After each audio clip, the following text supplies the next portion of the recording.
जय बाबा की। बाबा जी के सारे भक्त जनों को मेरा प्रणाम। आप सब हैं नीव करोरी धाम में। भक्त जनों, बाबा महाराज की ये अद्भुत गुफा है। आज बाबा महाराज के लखनऊ से भक्त आए हैं इस दरबार में दर्शन करने के लिए, जिसमें श्री राजेंद्र दास जी जो मेरे बड़े भाई समान हैं, जिन्होंने 31 दिसंबर को लखनऊ में बहुत भव्य कार्यक्रम बाबा महाराज की कृपा से बाबा का किया। उस कार्यक्रम में पूजा पाठ सब कुछ बाबा की कृपा से मुझे दिया श्री राजेंद्र दास जी ने। आज नीव करोरी धाम में बस लेकर आए हैं और श्री राजेंद्र दास जी से जितने भी भक्त जुड़े हैं लखनऊ के, राजेंद्र दास जी उन सब को अपने साथ लेकर बाबा महाराज के इस धाम में आए हैं। बाबा महाराज की कृपा से उन्होंने सांडी आश्रम के दर्शन किए। उसके बाद पहली बार उन्होंने बाबा महाराज के दिव्य धाम किला घाट के दर्शन किए और किला घाट के दर्शन करने के बाद नीव करोरी धाम में आए हैं और नीव करोरी धाम से अब वह जाएंगे बाबा महाराज के जन्म स्थान अकबरपुर में, जो फिरोजाबाद डिस्ट्रिक्ट में है।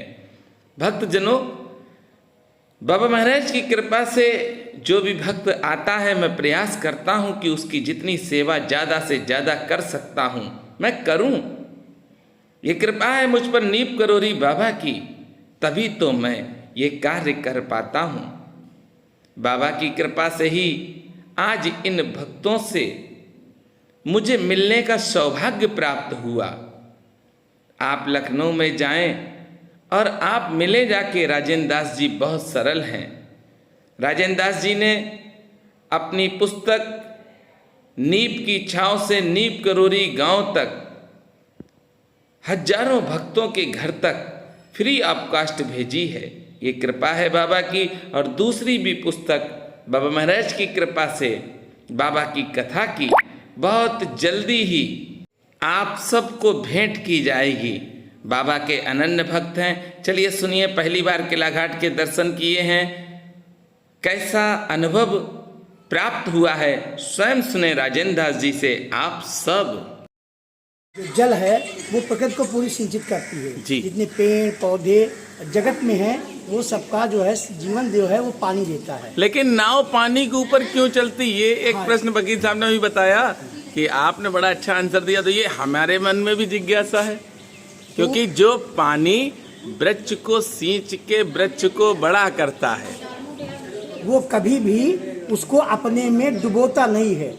कारण जैसे पानी जो है वो लकड़ी को कैसी भी हो, टेढ़ी हो, मेढ़ी हो, मोटी हो, पतली हो, वो कभी भी पानी में डूबती नहीं है। इसलिए क्योंकि उसको जीवन देता है पानी, और जीवन लेता नहीं है उसका।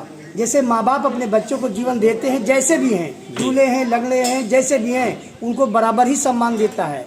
इसीलिए लकड़ी जो है कभी भी पानी में अपने को डूबती नहीं है, क्योंकि जल जो है वही जीवन है, वही वृक्ष को पालती है, तो अपने में कभी उसको डुबोती नहीं है। इसी तरह संसार में माँ बाप को भी चाहिए वो बच्चा कैसा भी हो, लेड़ा हो, लगड़ा हो, कम पढ़ा लिखा हो, अनपढ़ हो, अपाहिज हो, उसको उतनी ही संपत्ति में हिस्सा देना चाहिए जितना एक अच्छे पुत्र को दिया जाता है। लेकिन आज समाज में हम लोग ऐसे ही करते रहते हैं। जी। तो प्रकृति से हम लोगों को शिक्षा लेनी चाहिए कि जिसको हम पाले पोसे उसको नष्ट करने की बात न सोचें। इसी वजह से हमेशा जो है नाव पानी में तैरती है, लकड़ी पानी में तैरती है। बहुत सही। बाबा से आपको कब प्रेम हुआ और कैसे आप परिचित हुए बाबा से?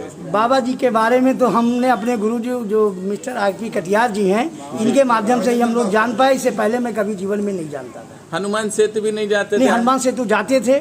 हनुमान सेतु जाना था। हम बचपन से ही शंकर जी के भक्त हैं और हमने जो है वहाँ बारादरी भी बनवा रखी है महादेवा में, अपने बाराबंकी जिले में, और हम उनके प्रति लगाव रखते हैं बचपन से ही। लेकिन हमें बाबा जी के बारे में कोई जानकारी नहीं थी। हमें तो यही लखनऊ में ही पता चला और आपके माध्यम से ही पता चला। और अब कुछ चेंजिंग आई है जब से आप बाबा से जुड़े हैं? बाबा से जब से जुड़े हैं तब से मन में एक तरह की शांति जरूर रहती है, क्योंकि हम भक्त पहले भी थे। भैया की भक्त की बागडोर अलग अलग थी, लेकिन जो है शांति हमारे मन में रहती है और वो जो चाहते हैं वो हमारा सब काम बना देते हैं। आपको बाबा जी की एक छोटी सी खूबी बता दें, जिस दिन आप बहुत ज़्यादा समस्या में घिर जाएं, समस्या तो आएंगी, उसे कोई नहीं रोक सकता। प्रभु राम पर भी आई, भगवान कृष्ण पे भी आई, आप पर भी आएंगी, हम पे भी आएंगी। जी जी। जब बहुत ज्यादा समस्या में घिर जाओ, सब साथ छोड़ दें, इस संसार में कोई ना दिखे, पकड़ लेना हनुमान जी की हनुमान चालीसा की पुस्तक हाथ में और बाबा को 7 बार सुना देना, भैया मेरा अपना दावा है, सर कटवा सकते हैं 24 घंटे में, काम आपका हो जाएगा। बाबा को सुना देना आप एक एक शब्द पढ़ के, क्योंकि ज्यादातर आजकल क्या है भैया कि लोग कहते हैं हमें तो हनुमान चालीसा याद है, पर हनुमान चालीसा में लिखा है जो ये पढ़े, जब तक आप पढ़ेंगे नहीं तब तक उसका फल प्राप्त नहीं होगा। अब ये कौन है, जैसे बहुत से ऐसे भी ऑप्शन है, नहीं पढ़ने की भी कंडीशन है, आपकी तबीयत खराब है, नहीं स्नान कर पा रहे हैं, तो आप रट जो याद हो गया है उसको रट सकते हैं, लेकिन आप स्वस्थ हैं तो आप पढ़िए। अभी तक आपके हनुमान सेतु में 31,000 अर्जियां पहुंच चुकी हैं। हम जैसे मूर्ख के पास लोग भेज देते हैं, बड़े वाले मूर्ख हैं, हम सरदार हैं मूर्खों के, तो भेज देते हैं, हम बाबा के पास भेजते हैं, और आप समझिए कि सबकी मन्नत पूरी हो रही।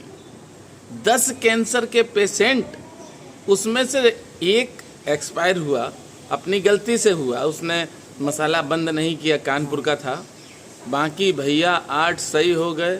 9वीं हमारी मुँह बोली बहन है, थोड़ी सी समस्या उसकी है, हमें लगता है वो भी सही हो जाएगी।